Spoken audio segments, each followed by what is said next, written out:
मैं इस वक्त लंदन में गैटविक एयरपोर्ट के नॉर्थ टर्मिनल पर खड़ा हूँ। यहाँ पर मेरे पीछे आप देख सकते हैं कि डिपार्चर लाउंज है और लेफ्ट और राइट पे बहुत सारा मीडिया है जिसको यहाँ पर इस एरिया में कॉर्डन ऑफ किया गया है। यहाँ से बाहर फिल्म करने की इजाज़त नहीं है। अब ये मीडिया और ये सारे लोग जो है वो तब से यहाँ पर मौजूद हैं जब एयर इंडिया की इस फ्लाइट की क्रैश की इस घटना की जो है वो न्यूज़ ब्रेक हुई थी।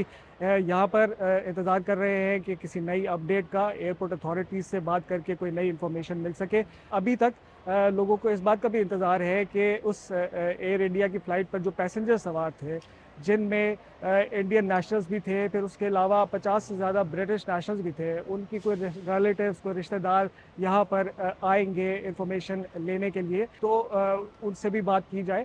लेकिन एयरपोर्ट अथॉरिटीज़ का इस बारे में जो है वो ज़्यादा अब इन्फॉर्मेशन वो रिवील नहीं कर रही हैं। उनका ये कहना है कि उन्होंने ऐसे रिलेटिव्स के लिए जो कि यहाँ पर आना चाहते हैं, उनके लिए एक रिसेप्शन या इन्फॉर्मेशन डेस्क क्रिएट किया है और इस डेस्क पर जो है वो पैसेंजर्स आ सकते हैं।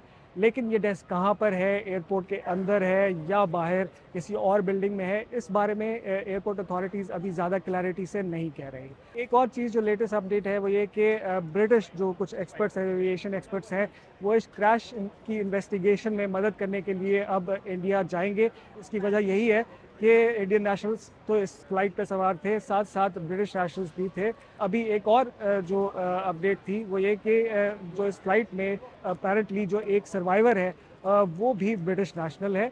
बहरहाल अभी हम यहाँ पर मौजूद हैं और इंतज़ार है कि एयरपोर्ट अथॉरिटीज़ की तरफ से कोई नई इन्फॉर्मेशन, कोई नई अपडेट दी जाए।